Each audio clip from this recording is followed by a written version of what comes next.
Lord be with you. and with your spirit. A reading from the Holy Gospel according to Luke. Glory to you, O Lord. The angel Gabriel was sent from God to a town of Galilee called Nazareth, to a virgin betrothed to a man named Joseph of the house of David, and the virgin's name was Mary. And coming to her, he said, "Hail, full of grace, the Lord is with you." But she was greatly troubled at what was said and pondered what sort of greeting this might be. Then the angel said to her, "Do not be afraid, Mary, for you have found favor with God. Behold, you will conceive in your womb and bear a son, and you shall name him Jesus. He will be great and will be called the Son of the Most High, and the Lord God will give him the throne of David his father, and he will rule over the house of Jacob forever, and of his kingdom there will be no end." But Mary said to the angel, "How can this be, since I do not know man?" The angel said to her in reply, "The Holy Spirit will come upon you, and the power of the Most High will overshadow you. Therefore, the child to be born will be called Holy, the Son of God. And behold, Elizabeth, your relative, has also conceived a son in her old age, and this is the 6th month for her, who was called barren. For nothing will be impossible for God." Mary said, "Behold, I am the handmaid of the Lord. May it be done to me according to your word." Then the angel departed from her. The Gospel of the Lord. Praise to you, Lord Jesus Christ. Immaculate Conception, Mary was conceived without sin because she was chosen to be the Mother of God. And we know there's a spiritual warfare against God and the rebellious angels. And Mary will be the mother of the one who will crush the head of the serpent, Satan, and that is our Lord Jesus Christ. And because of this, God gave special grace, not merit of the Blessed Virgin Mary, but the grace of God, the protective, preventive grace of God to Mary, because she has a very important role for the restoration of creation and salvation of humanity, to bear in her womb the Son of the living God. That's why hindi maglain ng buot sang iban kung may pribilehiyo. Tinga nga, conceived without original sin siya. Kay may obrahon siya. Amo na sa Dios.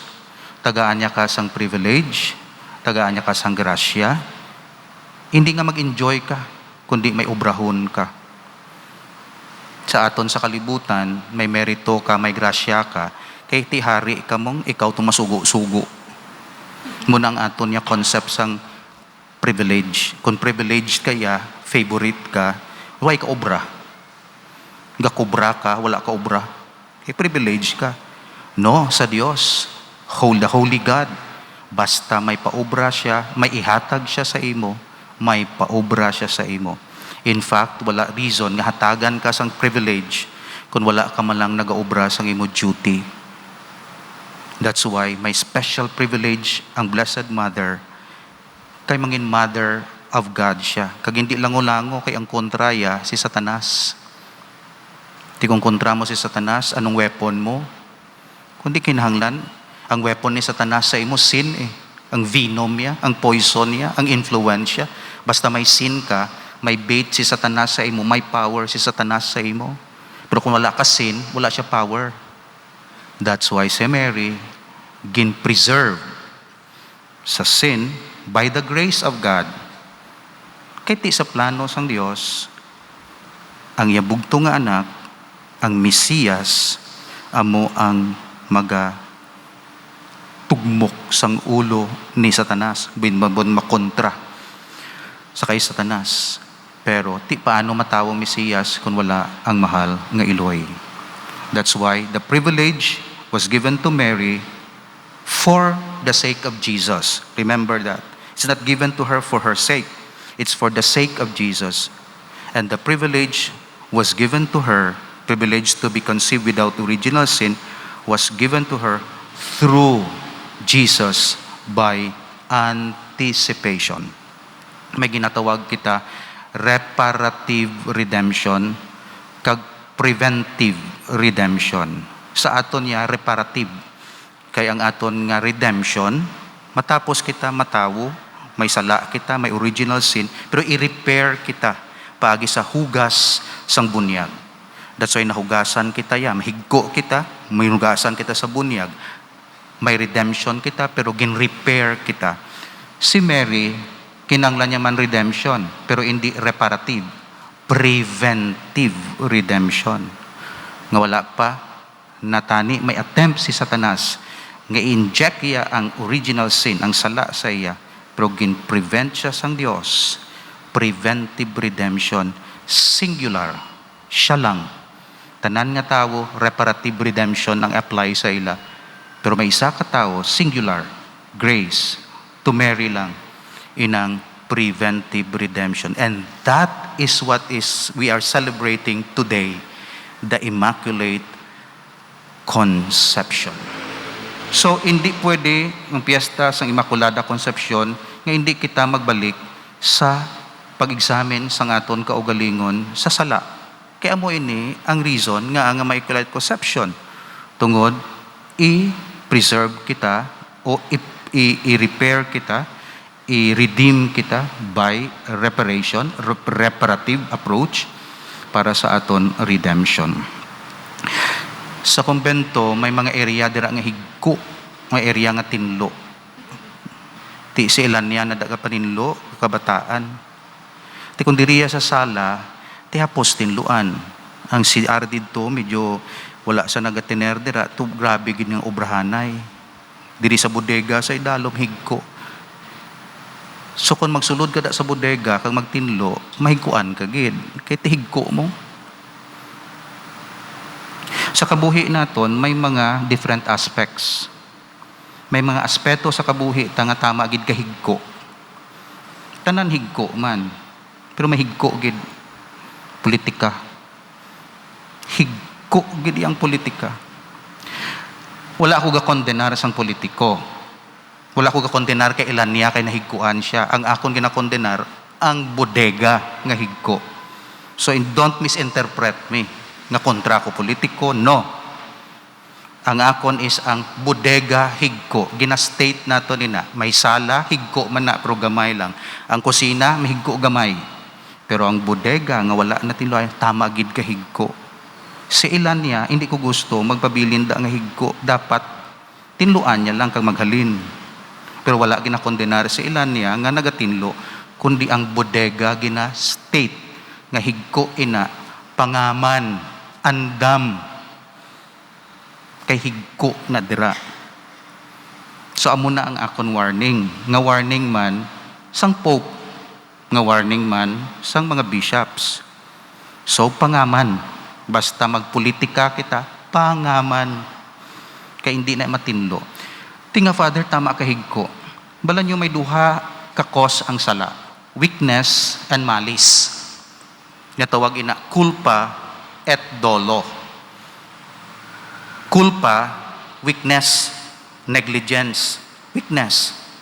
Butang balon na himo mo ang sala, tungod weak ka lang. Father, nangakig ako. Laway lang matiyag ko.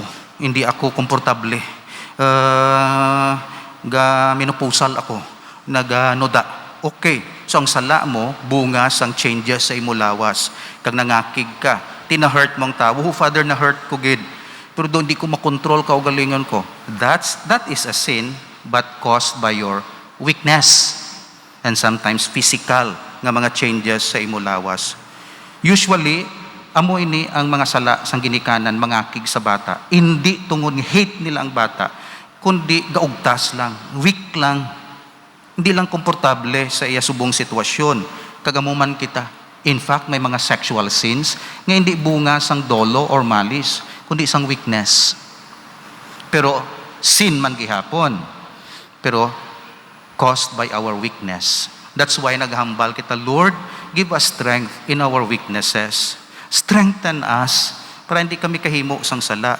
Enlighten us, which is a good prayer para ma-overcome naton ang aton sala caused by kulpa or weakness. Pero may sala nga gina-cause sang dolo. Dolo is malis.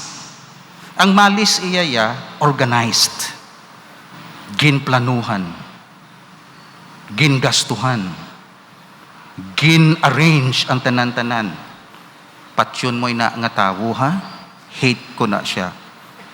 Okay. So paano? Ari 100,000. Ari ang pusil. May upod ka dito, ha? May mas-assist sa imo na hindi na ya weakness. Malis na ya.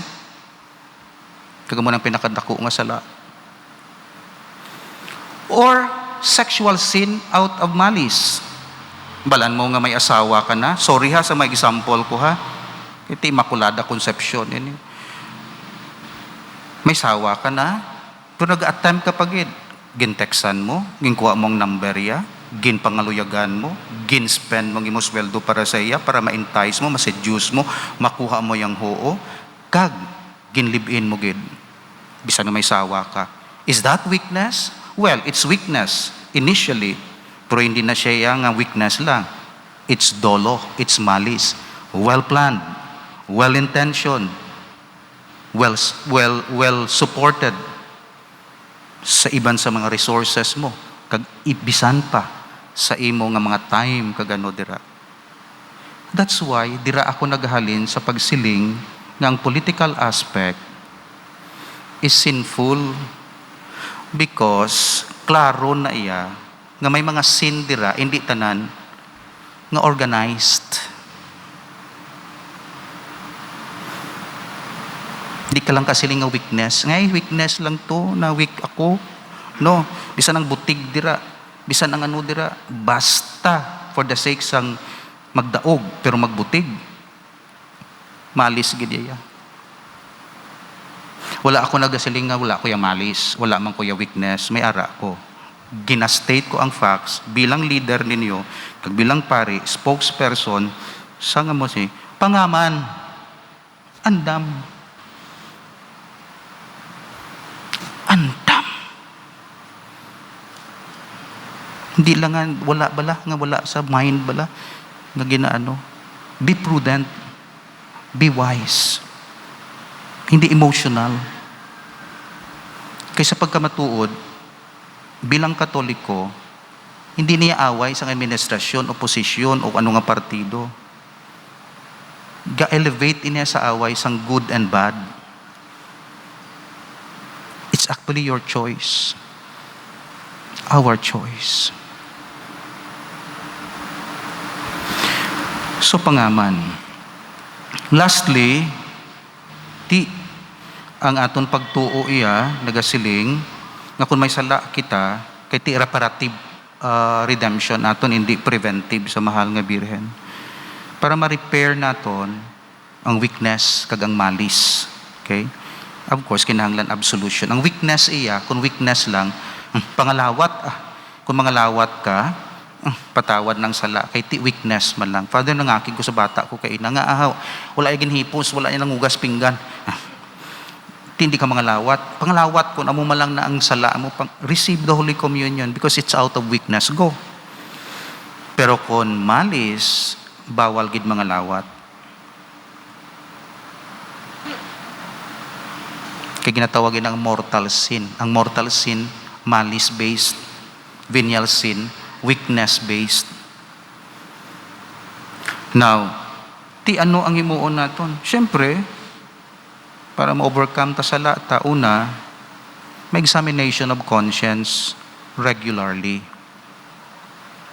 Para makita mong imuhig ko, pang-ispiho ka perme. Ang examination of conscience, pang-ispiho. Ang Ang iban wala espeho, wala examination of conscience. Or wala galabay sa espeho, ga palagyo sa espeho, kaya hindi siya gusto higko ya makita. Kita nga Katoliko, gapang espeho, meaning to say, examination of conscience. Kaya kung espeho ka, kita mo, ay higko di. Diri naman, uy, ano ni natubo di? Ano na? Kundi ma-arrest mo dayon, ma-diagnose, madapatan sang bulong, so to say. So parte sang pagkakatoliko ta, basta sala, istoryahan naton, regular examination of conscience. Diin galawid ang sala, sa wala sang examination of conscience.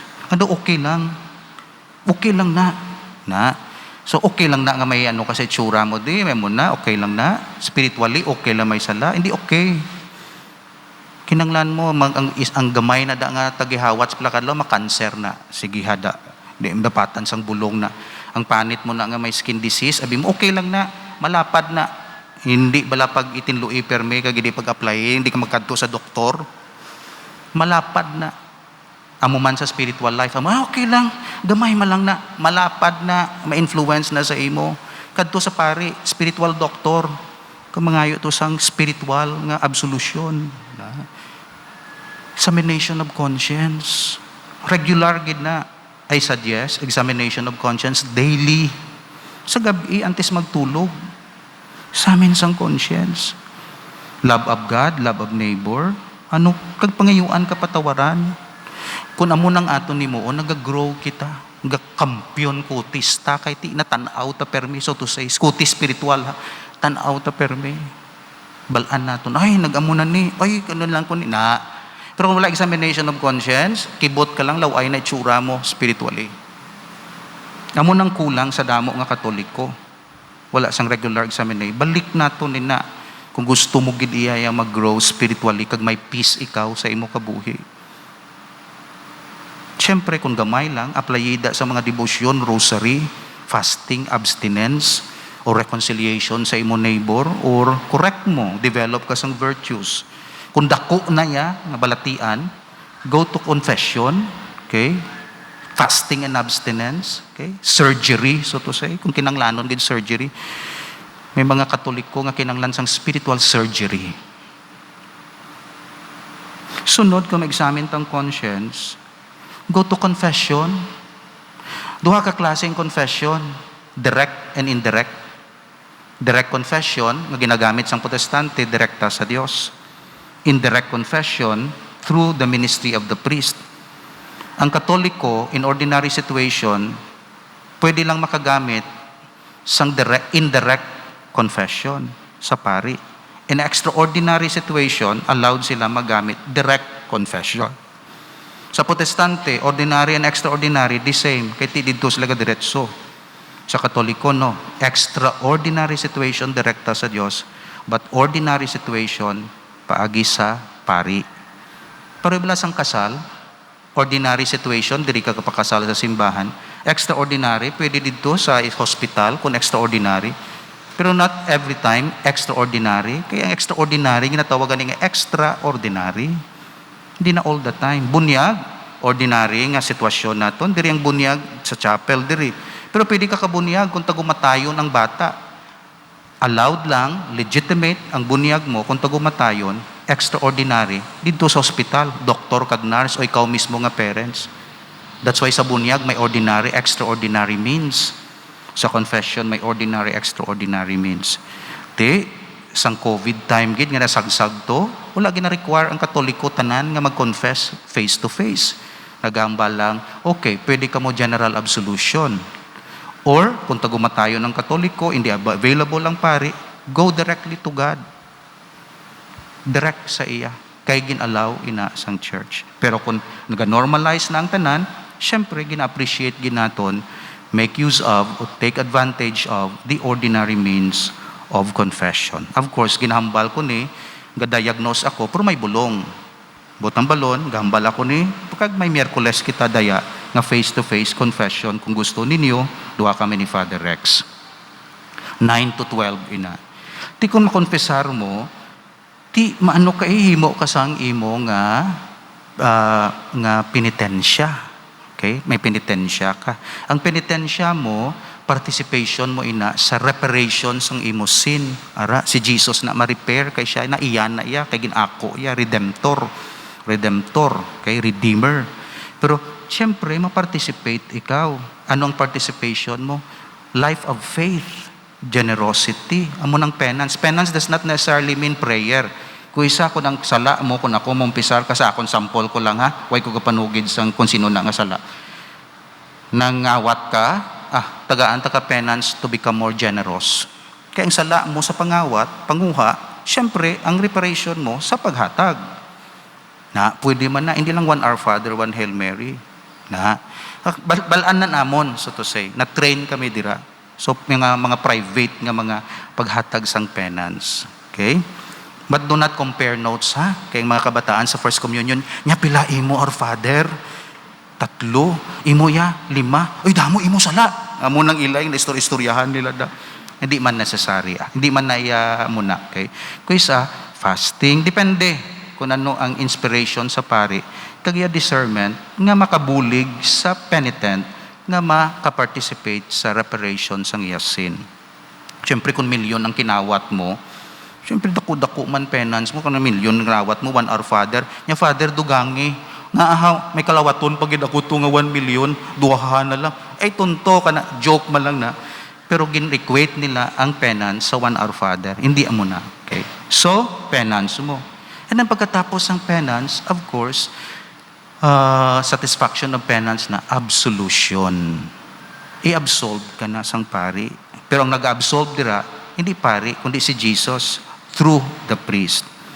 Wala ga pambal ang pari, I absolve you in my name, kundi in the name of the Father, the Son, the Holy Spirit. Pangontrata ni sa sala.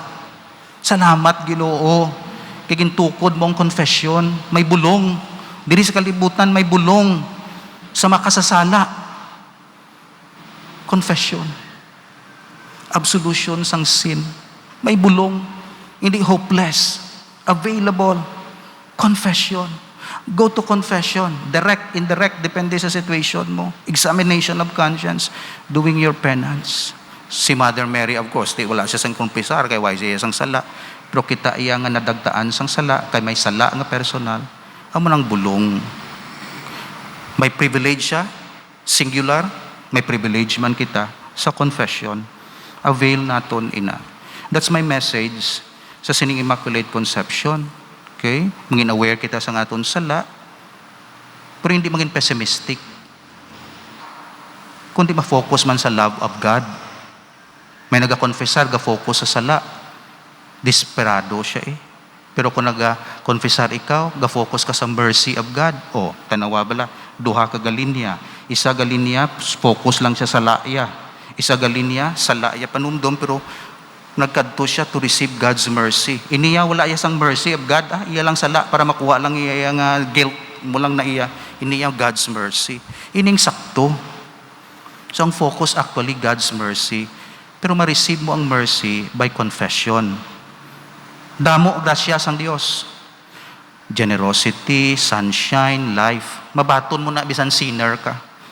Pero ang God's mercy and forgiveness, hindi mo mabaton kung di ka mag-confessar. Kaya ang forgiveness, hatag lang sa imo when you repent. Pero ang adlaw, sigas ang adlaw, even if you don't repent, you enjoy. Tubig, even if you don't repent, you enjoy. Pero forgiveness, inang espesyal na forgiveness ang Dios, kapatawaran sang sala, mahatag lang sa imo, basta hinulsol ka. Hindi ka maghinulsol, hindi na mahatag. That's why hinulsol, kamapakita naton ang pagdangup sa sakramento sang confessar kun dologid, okay? Kun malis gid yaya. Kun weakness, simba. Raka sa palungkuan mo. Lord, sala ko, hindi ko makontrol akon kay init sang ulo. Hindi man kuya gid nga grabe gid kundi ga adon lang laga abot lang. Temperamental. Bukwaan man ni Lord be. Na galing kay hindi ko ni makontrol. Patawara ako Ginoo na weakness na. And then communion kadto ka di ka.